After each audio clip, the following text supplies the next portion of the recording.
Welcome everyone to BlackStream Live presents Meet the Execs. I'm your host, Brandon Pankey, and we are excited. Powered by Windows and Intel, we're going to bring you over the next 8 weeks some of the biggest and best executives in business, entertainment, and tech. You're going to learn a lot. You're going to be inspired, and we're excited to be meeting with the people that we'll have on over the next 8 weeks. So I'm going to just get this started because it's so much, and I want to make sure that we hear this next person's story. He is the co-CEO of Blueprint Group. He is a partner in Maverick. Maverick is the world's largest artist management group. He is a mentor. He is a friend. He is someone that I highly value and respect in the music industry. Without further ado, ladies and gentlemen, Mr. Cortez Bryant. What's Ted, up? What's up? what, I'm here. what up? Good, How good are you, brother. sir? What's good? Huh? I'm wonderful. Thanks for making time today to be a part of Blackstream Live. Nah, listen, I'm honored. Based off what you just said on that intro that I heard, there's only 8 people that's gonna get chosen, and little old me got chose. Man, listen, Listen, listen. I'm happy. I'm happy just to be chosen to be on this platform, brother. Yes. no doubt. Well, we're excited to have you. I want to get right into it, man. And, just so everyone knows, I've known Cortez for at least over a decade. We've actually done interviews in the past before, but I think it's so important for the Blackstream Live and the Twitch audience to really know and understand his story. So, Tez, if you can, walk us through the journey. Where did you start, in the music industry, or how did you get your start? Did you always know you wanted to be a manager in college, or was it something that you kind of came across one day? Just walk us through your story, the beginning, the genesis of Cortez Bryant, the music industry mogul. Gotcha, brother. Man, wait, first America, Blackstream and Twitch. I'm in this car because I'm broken down on the side of the road. It wasn't supposed to be like this, but we gonna make it work on this great Friday afternoon. You know what I'm saying? Juneteenth weekend. Yes. Mercury is in retrograde, but we gonna fight through, right? That's what I just heard. So, I wasn't going to uh, tell anybody that you were pulled over, but all good. Let's go. yes, I'm broken down right now, but we gonna make it happen. I would have normally been in a nice posh area with a great background to match Brandon's background, but hey, you got this minivan, and we gonna deal with it from here. So listen, um, I did not know I was going to be in the music business. Didn't never aspire to Mm, be in the music business. Um, I just so luckily had a best friend who was very talented, mhm. by the name of Little Wayne. I was a college student at Jackson State University, and he called me like my senior year before I was graduating, and literally said, he had never had a manager before and wanted someone he could Mm, trust in his corner. And since we were best friends, he asked, could I, help him out? mhm. I prayed on it. I'm very spiritual, and I think that's going to come out a lot in this interview because this it's what I represent. You know what I'm saying? What represents me, for that matter. And I got my answer to go out there and protect my best friend. I had knew nothing, so I had Yeah. to figure everything out along the way. All I could pull from was my life skills. Skills that I pulled from New Orleans growing up, in that city, and all the education experience I had, whether it was high school or at Jackson State University. Sure. That's amazing. So you said you had to just learn on the way. I mean, Wayne is one of the biggest stars, not only in rap but in music history. What Hmm. was that sort of learning on the go? What did that feel like? Like, how did you manage to navigate in an industry that I know for a fact a lot of people slip and fall or don't make it or ascend to the heights of a Little Wayne? Like, how were you able to do that as a manager that quite honestly didn't have any experience? Well, I failed the very first thing I ever did. I got ripped off by a Okay. janky promoter. Jake, my bad. I hit my knee on the camera. Sorry, America. Hit my knee. So I got ripped off. My very first thing I ever did in music business, in Dallas, Texas, for a show from a janky promoter. So it definitely started off with uh, failure Hmm. from day one. Even that day, I was breaking down, ready to give up and go back. I mean, I was still in school. I hadn't finished. It was like January of my senior year. I was just flying out on the weekends, and Oh, wow. figuring out how to get him money booking shows, you know what I'm saying, and flying back to Hmm. Jackson. So the last semester of my senior year, January '04, I was working. I was working. Mm. So that first show, I was ready to be like, nah, this not for me, bro. You know what I'm saying? But Wayne told me like, nah, man. First he asked me, was the trip back home paid for? I was like, yeah. And he was like, all right, well, we just take it. We got the front end, just take the first half of the money. For people who don't know that term. We had half of the money up front. We were supposed to pick up the other half before he went to before he hit the stage that night. Okay. Um, so he was just like, so he was just like, you know, just take it as a learning experience. We got a vacation in Dallas and learn from it. He was like, I know you don't know anything, but I picked you, you know, to be in my corner for a reason. So that gave me a mode of confidence, and I just had to keep trucking and figuring it out along the way. One of the good things, and I tell a lot of younger managers in his business, is I didn't have to start like a lot of these kids out here from scratch. Mm. Wayne was already a regional, at least a regional star. He already had platinum albums. He already had a couple platinum albums before I Right. came along. I came along like Carter 1.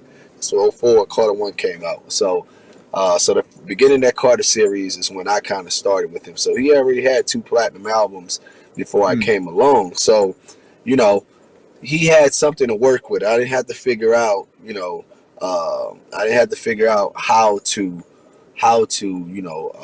build a brand, build a name, because he had, with the Cash Money, had done that already based off of his previous success, probably the 5 years before that. Got it. So I didn't have to, get it out the mud like mud. I think my Hmm. job was to, which I challenged myself, was to grow that and to try to expand that, Yep. and what I understood from my days at Jackson State was, from a great advertising class I had, was building a brand, you know, Hmm. um, and that's what I was just trying to do, build a brand and help him grow from that point, But yeah, it was Yeah. literally failure from the beginning. All I had to, I had to figure it out along the way. I had Hmm. to, tap into all the skill sets that I had learned over those years, whether it was, being going to college at Jack State outside of New Orleans. I hadn't really been outside of the city, so it forced me to, understand different people from different places and being Sure. comfortable with being in a room with those people and networking and navigating, which was one of the first things that I had to learn how to do in the music Hmm. business. If I wanted to help him succeed, I had to figure it out and go out there and wave the flag and tell everybody why they should be, looking at Lil Wayne and Yep. what and the things that we were doing and trying to do. And you touched on something. I just want people that want to be in the music industry, whether they want to be a manager or in another field.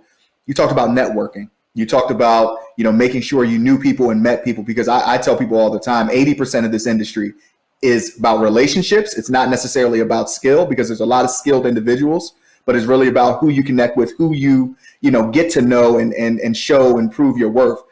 So just talk about that piece a little bit and why that was so important. Absolutely. I mean, I say this a lot. I say relationship capital is probably more valuable than monetary capital, Yep. especially in the music business. Um, for me, at that point, it was a wealth of knowledge pouring in. We didn't have YouTube wasn't around and popular Right. at that point, so I couldn't go there. And there were textbooks there. There were textbooks that kind of outlined the music business of it all, but it still Hmm. wasn't nothing like hearing something hands on or experiencing something, or meet someone and just pulling up and being a fly on the wall, a sponge on the wall to see how Right. things work. You know, that was more valuable. So early on, it's super important. It's probably the most important thing, just so you can gain knowledge. Um, Hmm. like you said, like our business and outside of management, just a lot of different walks. It's more about what you can do than more about Yep. what you got on a piece of paper. Just skill sets and the assets and the value that you could bring. I tell young kids, like, um, if you want to get into something, research it and figure out an angle where you can become an asset before you go up to a Brandon Pankey and say, put me on. Instead of saying put me on, off become an asset. Say, I'm interested in this line of work and this is what I can do. You know what I'm saying? Yep. I'm great at graphic design. You know what I'm saying? I'm great at graphic design. I know somewhere along the touring business, this skill set may pay off, so that might be a foot in the door. Or I'm great at, creating spreadsheets and Excel sheets for, and have great organizational skills because I do this, but, Exactly. before jumping into something, I would say, I would tell people, don't come, if you want to get on, try to come to these people, not actually just say, put me on, put me in place, but come with some type of way, understanding where you're trying to go, what field you're Yep. trying to get into, wherever it is, and become an asset, because then then you show value and you likely to get hired. And when you have that, you know what I'm saying, and sometimes relationships and building those relationships to learn and to grow, Hmm. helps you sharpen yourself up to navigate and move around and do whatever you want to do in this business. Absolutely. Absolutely. Do things with intent, particularly in Yes, entertainment, because people pay yes. attention to that. And you spoke on relationship capital. Can you talk about your relationship and how you got to build and grow with G. Robertson, another executive that who I deeply admire, and building up what is now Blueprint Group? Yeah, man, G was my savior, bro. I tell that Mm. to everybody. G and Sean G. If everybody don't know, Brandon Pankey is the baby Sean G. Y'all go look up Sean G because he's kind of stealth. And look at their mannerisms, how they speak. You're gonna see the same thing. Brandon Pankey is Sean G. Junior, Junior, Junior. I'm just letting you know. But both of those guys, they always a couple. But like they became my, literally saviors. Like they helped me guide through this industry the most. Like, I Hmm. had reached the point with Wayne probably the first 3 years, maybe from '04 to '07. We Okay. was doing great. We put out the mixtapes because I tapped into something that I just went to something that I saw was working. We had a mixtape series called the Squad Up series Hmm. when I was in college. You know what I'm saying? That we put out that was very popular, like regionally and definitely in New Orleans. You know, and I understood that the marketing value of that, giving out free music to build the brand, because I saw it work with our Squad Up series, which was just our crew. You know what I'm saying? Putting out mixtapes. So the first thing that we did when I became manager was throw Hmm. out a bunch of music. So you hear all these dedications and all these Yep. which made 15 years this year. Dedication 2 made 15 years Wow. this past May. So that's what I knew best as when you talk about how do you do it, you know, that's what I understood based off of the success we had from the Squad Up series to kind of do. So we were Hmm. building buzz, and the mixtapes allowed, showed Wayne's skill set as far as his bars and him as a MC, and the notoriety was getting there, right? Hmm. But I still knew that I felt like I had hit my ceiling based off of, my relationships and what doors I could get in. Yep. I didn't know how to kind of navigate from there, so I was seeking, strategic partners in order to help me. I Hmm. wasn't afraid to get help. I understood that I had reached my ceiling at that point and knew that I needed help, or these ideas I had in my head to make them make sense, to know that I was thinking on the right track to, to bringing Wayne the way he was, but not knowing how to get Hmm. there. So it was crazy. As I was navigating that space, people were telling me about G, and at the same time, I think G had Kanye at the time. Yep. People were telling me about me as a young manager coming in with Wayne that was growing, you know, and I can't remember who you speak to, but it was outside the W Westwood in L.A. It was a mutual friend. It was a young lady, and I went to speak to her, and, Hmm. she was just in a conversation with G at the time, and she was just like, "Yo, do you know G and Tez?" And I was like, "Oh, I heard about you. I've been trying to." He was like, it was the same thing. So at that moment, we agreed to meet the next day. We agreed to meet the next day just to chop it up. You know what I'm saying? And that conversation turned into 14 years later, still working and building the Blueprint Group, but G definitely was that person who, I was talking to these people at the label, you know what I'm saying, that Wayne was at the time where it was Universal Mm-hmm. North Motown. Like, he was like, nah, you need to meet Doug Morris. And, you know what I'm saying? So he took me straight up the food chain. And a lot of the Mm. ideas that I had as an A&R about hit songs that I knew was hit songs, but kind of Right. formulating it and understanding why they were hit songs, you know, he made it make sense. I was like, I knew I wasn't tripping, but he was like, yeah, you on the right track, like, but this is why, and Mm. it's kind of a formula that's probably the secret of our success over all Yep. these years, because we're A&Rs at heart, and then Sean, um, was also an intricate part to that first year, which was building the touring business, when he was just coming Yep. from the financial side and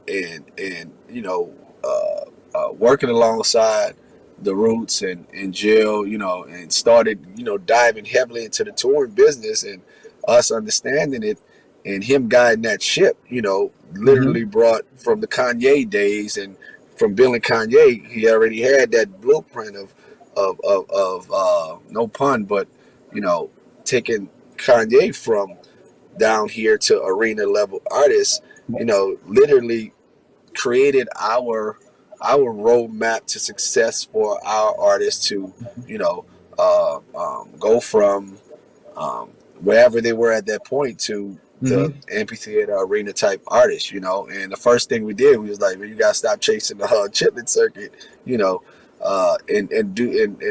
and play some hard ticket venues, and that took a conversation with Wayne to be like, look, because we was getting bags in the Yep. clubs, but Yep. but our first tour was on the damn Chris Brown tour where he was like the second opener. We might have been getting 50, 75,000 in clubs depending on the city, and we got was getting Mm-hmm. 10,000 a night on this Chris tour. But Yep. we only had to do one, and the next tour was a quarter three. We dropped quarter three, and it skyrocketed straight up. So for Wayne, and then we was able to with that strategy. I mean, I'm talking like to you like you wasn't around and wasn't there, but It's all but good. we all as a team was able to do the same things. Drake, Nicki, G Yeah. Easy, etc. So Sean, G, and G Robertson were definitely my saviors. And when you're Mm-hmm. talking about people that helped you get to where you got to, they were definitely instrumental in all of the success I've had as an executive. Absolutely. I want to backtrack for a minute because you started saying a few names, and I just want to talk about sort of that timeline of being a part of Blueprint Group and being a manager. So Wayne, founded Young Money Records, and he signed, a slew of talented artists, and there are two that come to mind. Onika Minaj and Aubrey Graham. Drake and Mm-hmm. Nicki Minaj. I just want to talk about. You were talking about how you didn't necessarily had to grow Wayne, right? He had 4 to 5 years of Cash Money, and you came on board, and it Mm-hmm. was sort of taking him from this level and bringing him all the way up. But you had to start Mm-hmm. fresh, with all the artists under Young Money. Just tell me about that journey, taking an artist, from Toronto, and him becoming arguably the biggest artist out today, and also with Nicki Minaj, her arguably becoming the biggest female rapper of all time. So just what was that journey like working with these newer artists and helping to develop them? Um, it was amazing. It was definitely great times, and I remember Drake and I was just talking about that last year. It might have been year before last. Forget this pandemic year was had passed, but when it was like 10 years from So Far Gone, we first released that mixtape, Mm-hmm. and just reminiscing on those days. I think that those guys, Nicki and Drake were um, um, blessed enough to get. We had built the nucleus at this point. At Blueprint Group. So the talent was there.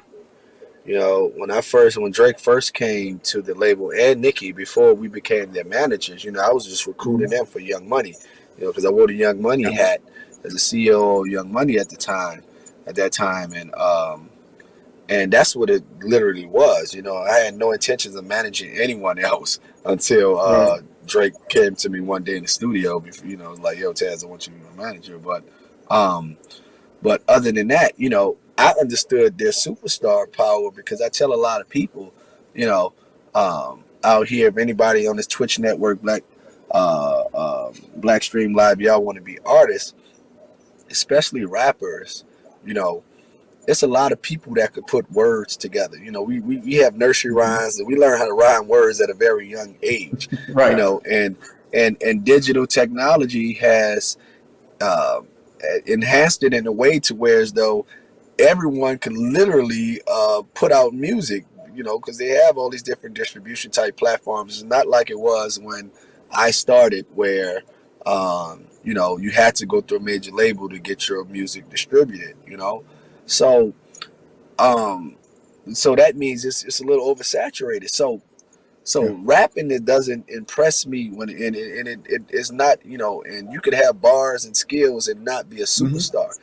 I feel like it's a lot of things around that got to happen in a perfect storm in order for you to be a superstar. And I always say, you know I'm telling everyone on this network, the best thing that you could do, you got to figure out a way out of all these millions of people trying to do the same thing as you. Putting together words is not enough. How are you going to separate yourself from the pack? You know, it could be hairstyle, it could be ad libs, it could be tone of your voice, but how Right. are you going to separate yourself from the pack? And the best way to separate yourself from the pack is if there's a lane that's open that no one is in, right?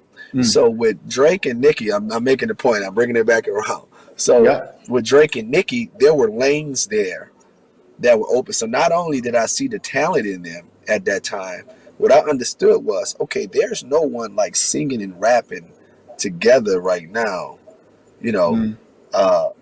at a major level. You know what I'm saying? I Right. think that at this point, either Ja Rule was probably the closest thing, but it still wasn't what Drake was doing. You know what I'm saying? It was something Yep. different. And then at that point, you know, it was time for something new. I think Ja 50 might have killed Ja by that point and made it not cool. So that lane was open, literally. And then with Nicki, you know, there was no female MCs that was just rapping at the time. Like Kim and Eve and Latifah was doing film and television, and Yep. Foxy had the voice thing. So it was a wide open lane for her to like step in. So that alone in itself, I look at that a lot when we're talking about artists, and it's the same way with G Easy, who ended up managing because there's no white rappers, so on and so forth, right? But it takes those things around him. So making all this make sense. So once I Hmm. saw so early on, so that's what I saw as the foundation of the inception. I knew they were talented, right? I knew their talent was second to none, and they had of everything else for a superstar tendencies, great Hmm. personalities. Definitely the talent was there. But then I was like, the lanes is what we're Yep. gonna jump in and catapult them to the top. So once Yep. we understood that, and they did their thing creatively, and we put the blueprint, no pun, on how to create songs and structure songs, type of songs that we'll need from them to market, at Mhm. that time, based off what was important, how you market music at that time, all the other elements came into play. Sean setting up strategy for touring. Mhm. We had our own in-house team. Brian Calhoun, Jay Nelson, Al Branch, everybody coming together. Brandon Pankey. Everybody coming together as a core and really, literally plug and play to everything that we had set up Yeah. for our clients in house, not relying on labels or agencies or anything else. We built everything in house, and it was just plug and play at that point. So you talked about the team. So as a manager, is it important to have a team, or is it better for you to take the lead with an artist? Like, why is that team so important and so specialized too? If I'm hearing you correctly.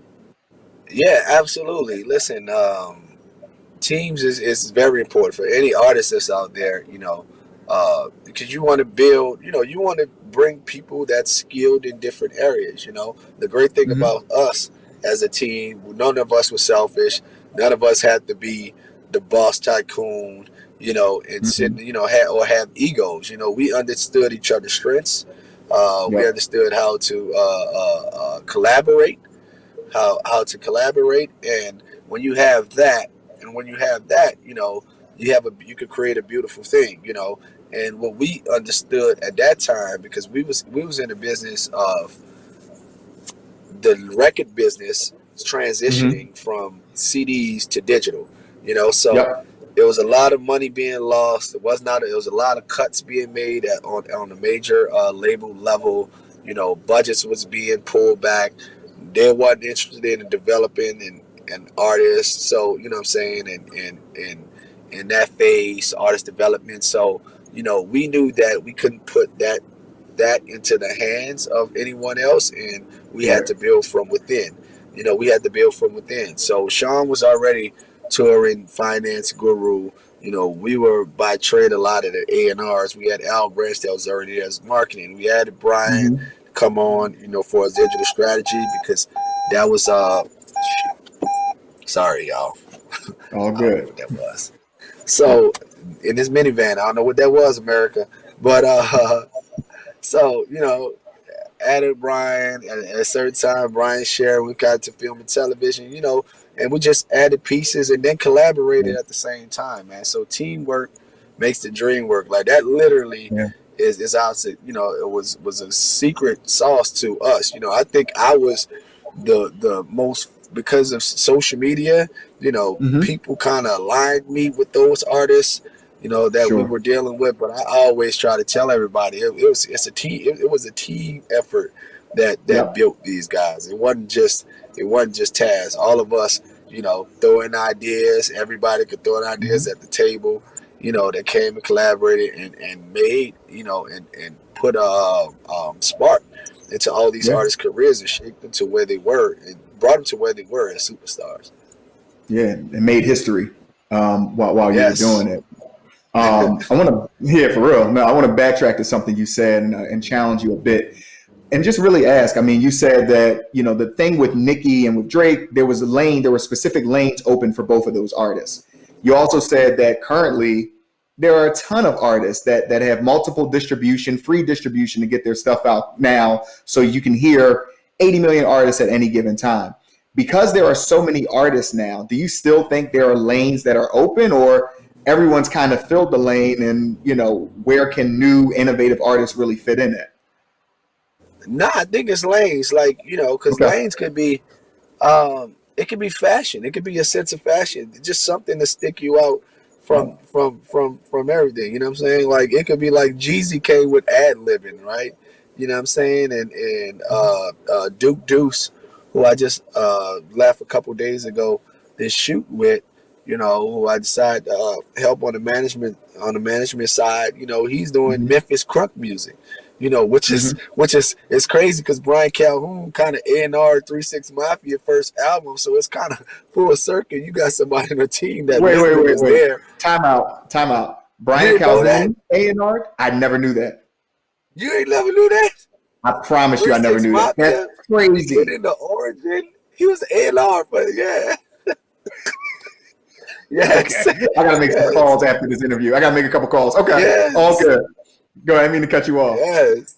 So it's crazy, he telling me all these stories. And listen, when I found out and all the stories, because I couldn't believe it either. You look at Brian now, like Brian is straight like tech guy. Like you look at him, Right. he's epitome of what you think a tech person gonna look like, right? But I was like, wait, and I'm looking at 3 6 Mafia from Memphis in the '90s, in the early to mid '90s. I'm like, wait, Brian, you what? Wait, what happened? And I can't picture it, but the story he's telling me, how songs tear the club up and all these songs came about. I was like, Yeah. you were there? Like I was in college, right 2 hours down from Memphis in Mississippi, where that was like my anthems for the club when I was going on, when I was DJing in college. Like it was crazy. This So, is wild. and Duke Deuce is like bring that crunk element a whole lane. You know what I'm saying? That's kind of why that was one of the things that gravitated me toward him. We had a mutual friend, and I took the meeting with him, and I dug his personality. and you know, as an artist, and I knew his music, and I the songs I did hear of it, I thought was dope, you know. But Hmm. then when he painted the picture for me in the lane that he was in, and I was like, okay, Right. now this makes sense, okay, because Gotcha. so I think it still exists.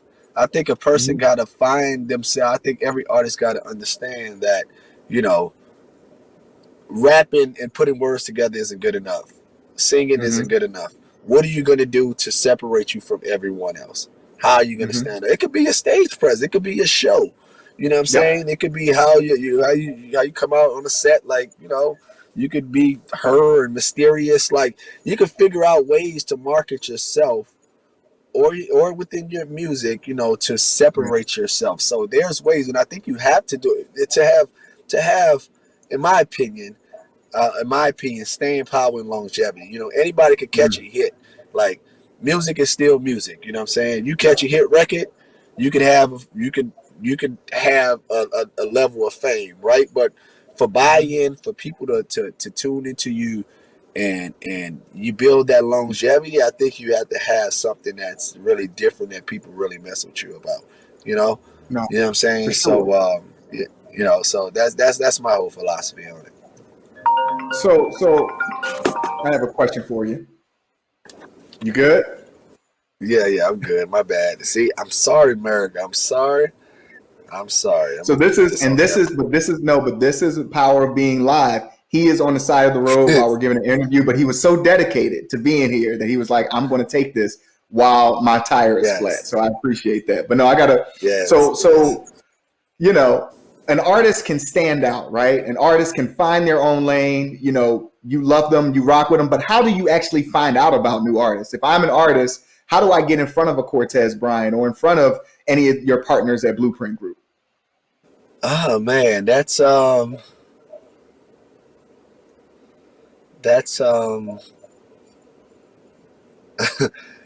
that's a good question because Mm-hmm. usually, because I'm older now, I'm not a Mm-hmm. spring chicken like I used to be. At 17 years in now, um, so I'm not really. I don't really catch, and I would admit this. You know, that's why I try to bring in interns and younger people in the Yeah, office that's younger than me because I don't catch all the waves. You know what I'm saying? Especially with so many, you know, music being distributed so many places. I sure. usually catch it when that artist usually has a little breakthrough, you know, Mm-hmm. because at that point they've been and gained some foot soldiers that spread the word, you know, Yeah. that spread the word. Unless it's, you know, on one of my playlists where I kind of let, you know, music flow. I'll be searching YouTube different Mm-hmm. genres and I might discover something that way. But most of the time, at this point in my career, it's usually because, you know, they figured something out to get into a crack, you know. Yeah. And once they get into the crack of the door, they toe into the door. You know, it usually comes across my radar because I'm asking. You know, I'm asking Mm-hmm. all my teenage little cousins what y'all listening to. You know, because I want to still Yep. be, I want to still make sure that my feet is still on the ground and I'm in tune. As long as I'm doing this, you know, I want to make sure I'm Yeah. also. Uh, in tune with what's going on in music and just to having even if it's just knowledgeable and understanding of how the kids are learning and listening Yep. and the places that they're going to listen and going to see shows and things of that nature, like, you know, um, um, I just like tapping in, so that's usually how it Yeah. happens these days. Gotcha. Gotcha. So I wanna talk about Jackson State University, where you're from. Absolutely. You know, your birthing ground. You have a show Yeah. coming tomorrow on BlackStream Live. I just want to mention Yes. this show because I think it's significant. It's Juneteenth weekend. Tell us Yes. about this show coming tomorrow and what's it about. Hey, Juneteenth weekend celebration. I'm honored to host the foundation. It's a show that's coming on BlackStream Network tomorrow, and it's centered around highlighting HBCUs and what a better weekend. What a great weekend to start this journey y'all been Juneteenth, which celebrates the independence of slaves. HBCUs were born and birthed out of places for black people when there were no doors open to other Mhm. types of universities. So these universities were born, and they've shaped a lot of our leaders and professionals over decades, and definitely been important to our community. I Mhm. feel like I don't think they were celebrated enough. Yeah. I'm happy that BlackStream Network decided to create a platform for that, um, because these schools are doing a lot of great things. A lot of Yeah. people know them for the sports and the sports programs and the Greek organizations, which we have. The culture is the Yeah. marching band, which is great. Our HBCU culture is one of a kind. But there are a lot of other great programs at these schools that's really competing with all the rest. One Yeah. great, like, Absolutely. I give love to my university, which of course I got to cover first. We are definitely covering Jackson State first. I Hmm. couldn't host a show and not plug my university first. But even from the moment I walked on that campus, right? To be at an HBCU, it teaches you as soon as you get there that there's a level of responsibility that you're stepping on the shoulders of your ancestors who made a lot of sacrifices to get us to a place. When you're talking about Juneteenth and the sacrifices that slaves made, and and everything that they did to gain their freedom, and along the way, and everything that we've had throughout history for the plight and the Hmm. fight. When you step on the HBCU campus, that's one of the first things you learn. And Yeah. another great thing about it, people always tell me to compare it to the PWI, and I tell them those two things. I was like, the first thing, you know, you're gonna know that there's purpose here. Like there's people that had a lot of blood, sweat, and tears to make this happen. And they have this avenue of education there for Yeah. you.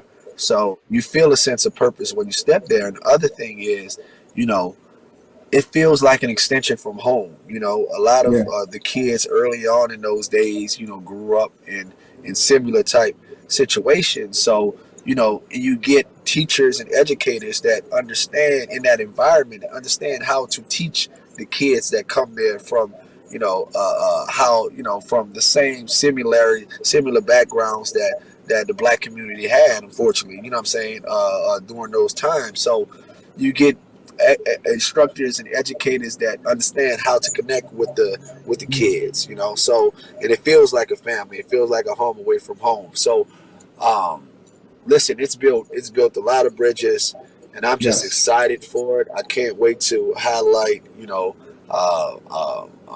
all the other universities also outside of Jackson State, because it's over 100 HBCUs, Yep. and I just love the fact that BlackStream Network is building a platform that we can go out and highlight them.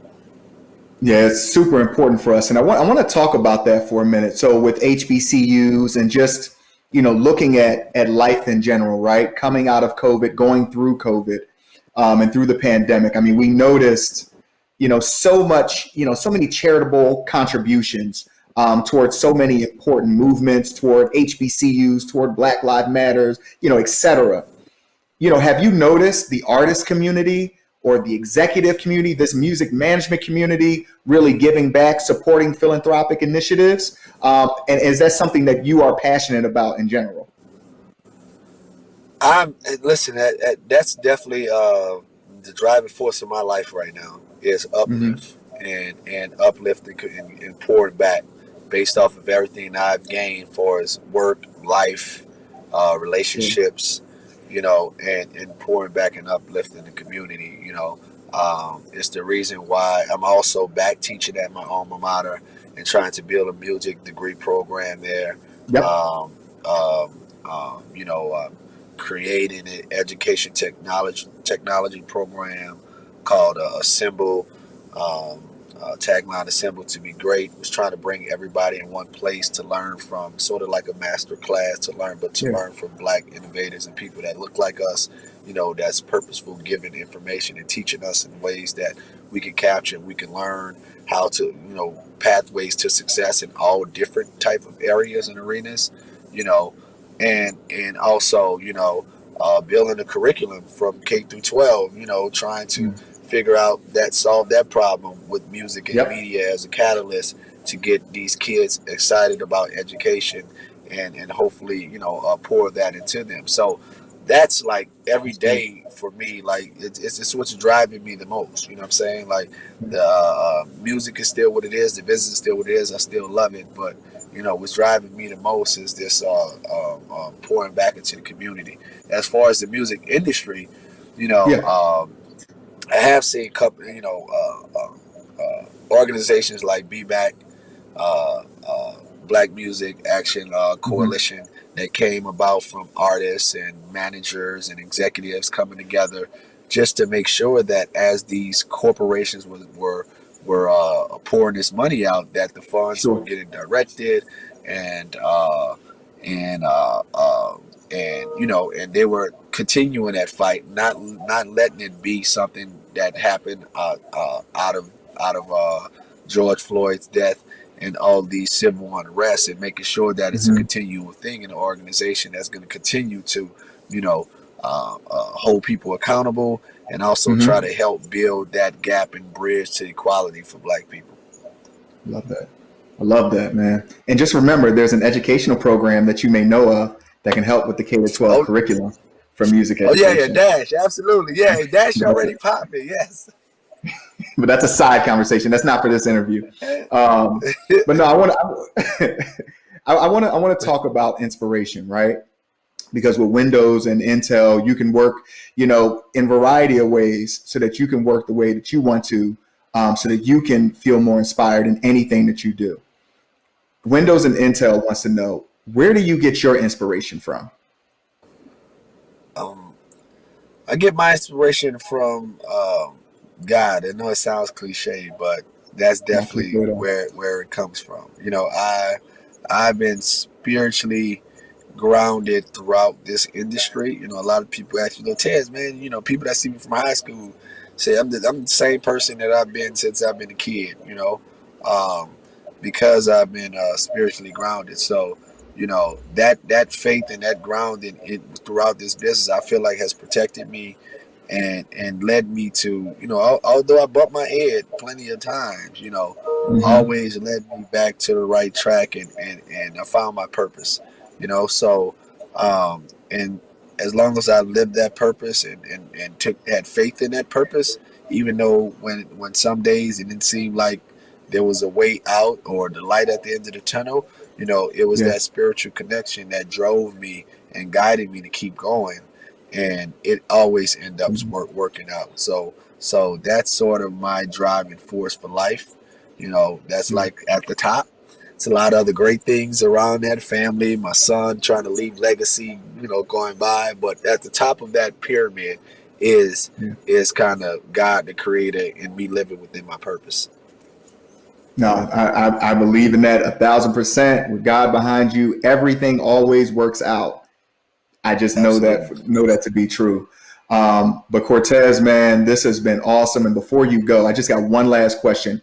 What would you recommend to anybody wanting to be in the music industry today? Um, I would recommend,